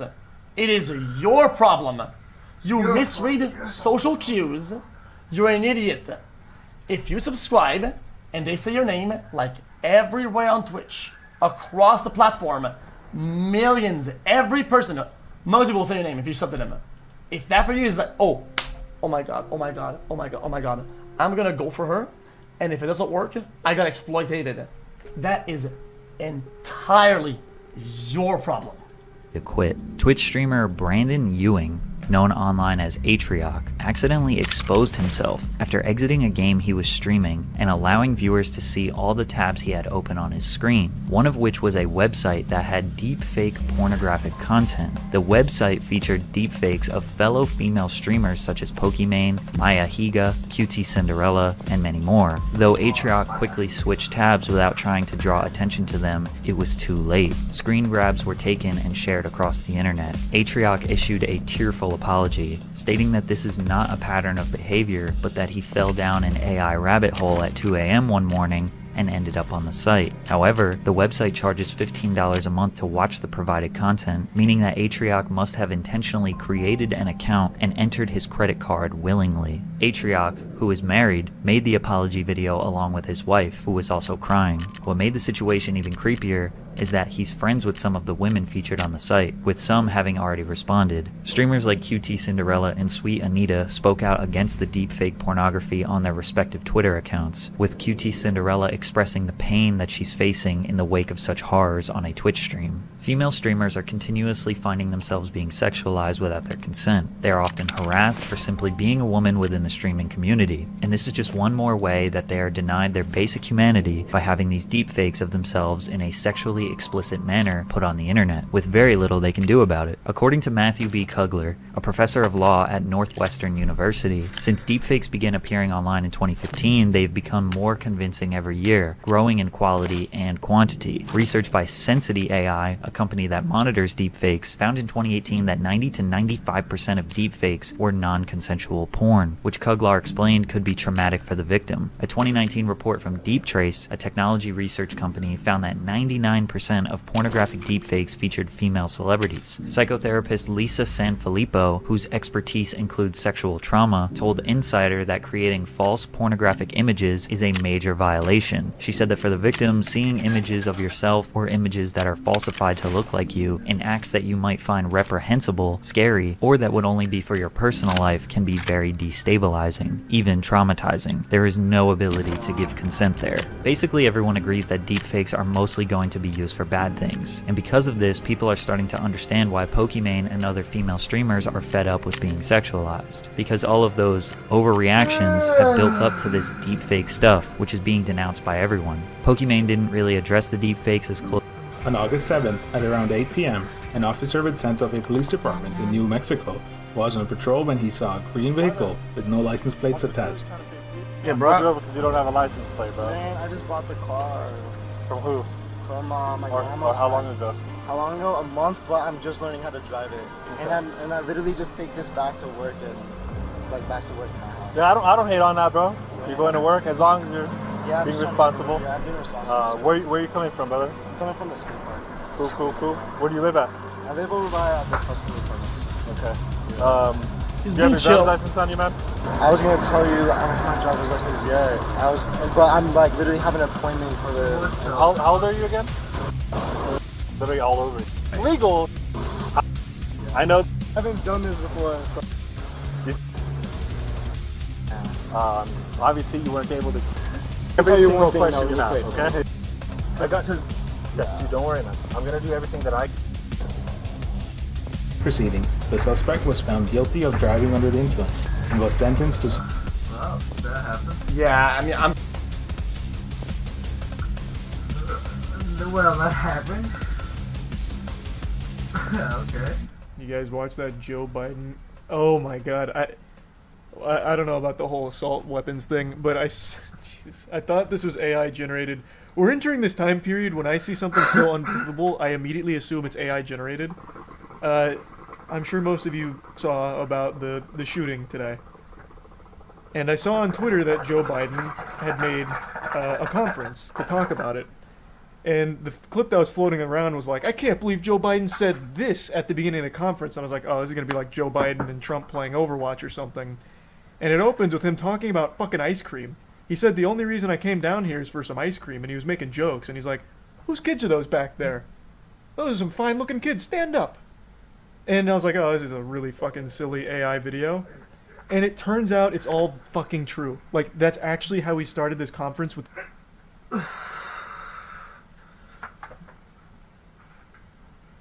You can't even parody real life anymore. It's too much.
I'm not sure.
земляк, мы стрелять не хотим.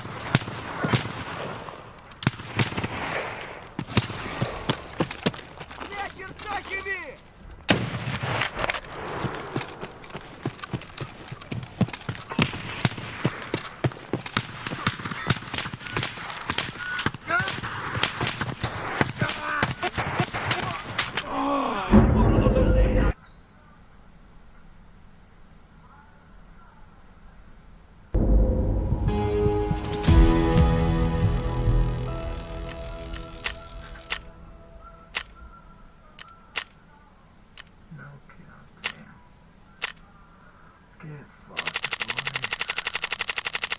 The school shooting.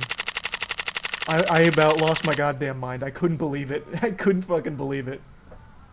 Here, I'll pull it up real quick. It was baffling.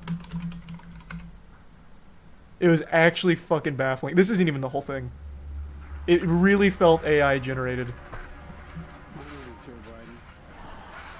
See, like, even the laughter sounds canned. The laughter sounds canned. I was like, no way. There's no way this is real. There's no way. I'm Dr. Joe Biden's husband. And I have Jenny's ice cream chocolate chip. I came down because I heard there was chocolate chip. Keep in mind, this is after a fucking shooting that took the lives of multiple children. And this is how he's starting it off, like it's a Netflix comedy special. I swear to God, I thought it was AI.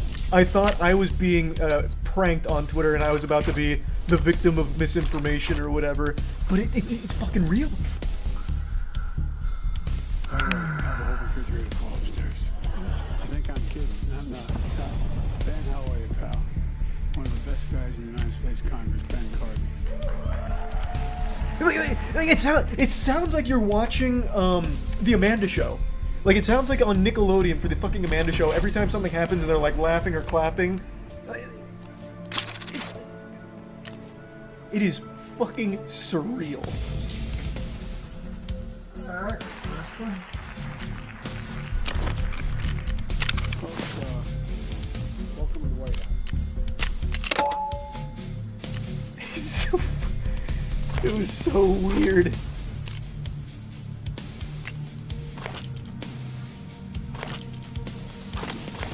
It doesn't even do the next part, but I also love the way that ends there. Welcome to the White House. Live from New York, it's Saturday Night Live. Felt like he was about to go on his fucking monologue.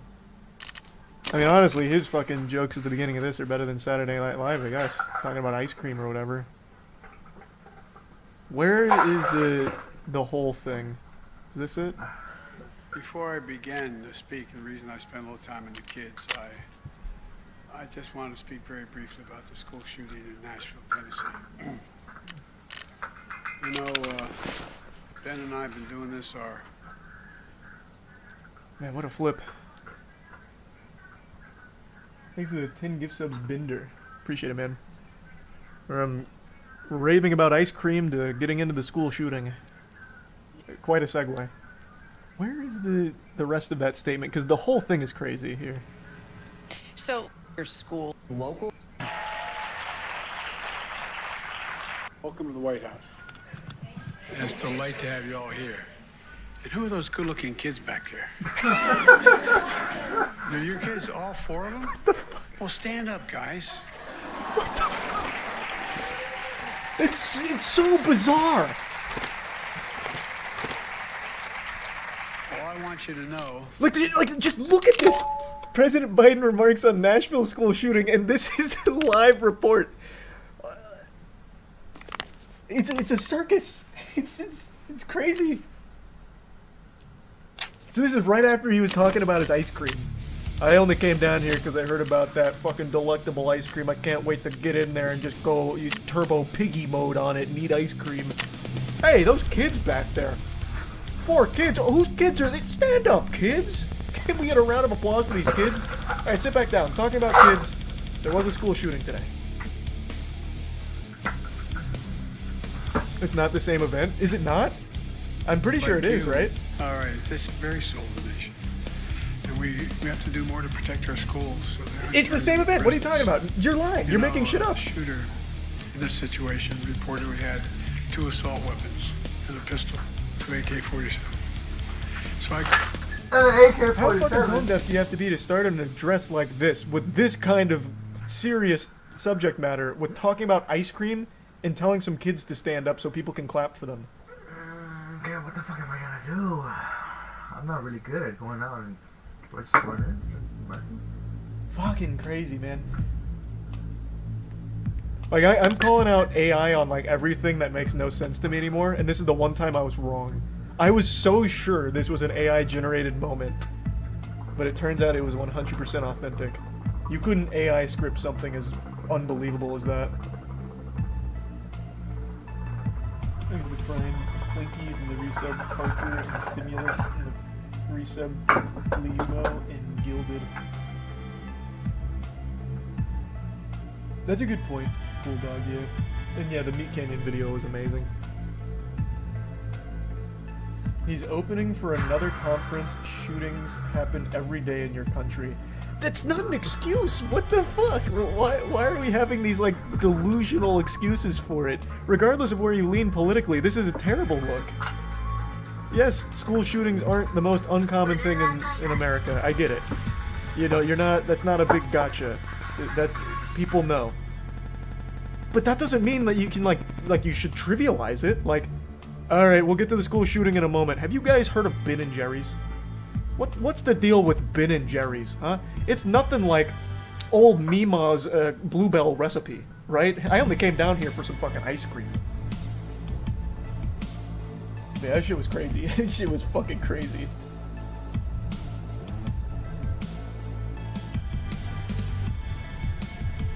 Thanks for resubs, Smitty and Lugnuts. I got a feeling those Joe Biden AI videos about to go fucking crazy after this one. They're about to go Insano style. They got a lot of good voice data from this conference they can use.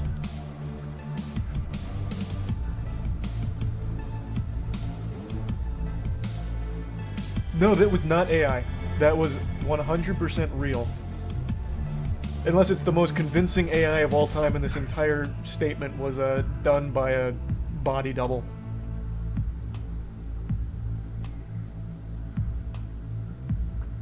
I'm a teacher 30 minutes from the Nashville shooting. Scary time we live in. Yeah, and it certainly doesn't help when the president's talking about ice cream and shit like that before getting into the school shooting and making it sound like it's all just like a joke.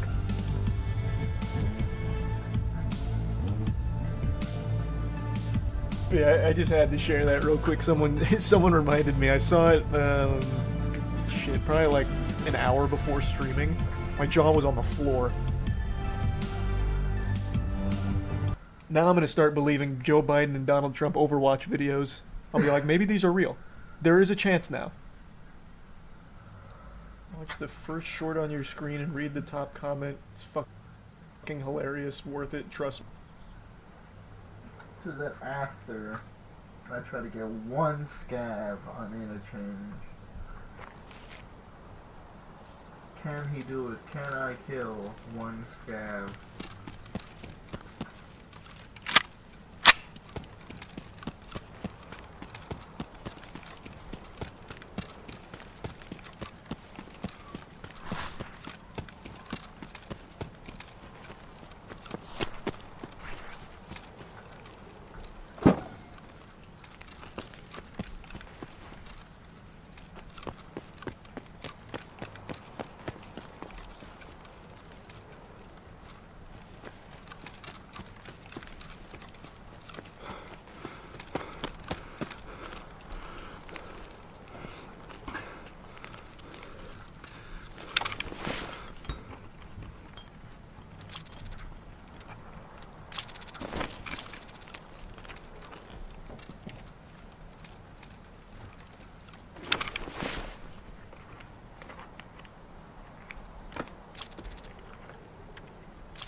Okay, my game's starting to freeze on me, guys.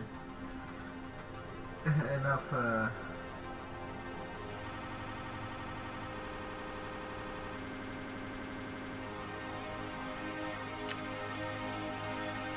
mean, I'm gonna trust you, and if I don't giggle, you're gonna feel real fucking stupid, aren't you? Here we have a breakaway rider coming into shot. Joe Biden rides for the United States of America, leader of that team, and he's going to...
play something a little bit easier when I come back. We'll see right now. But for now.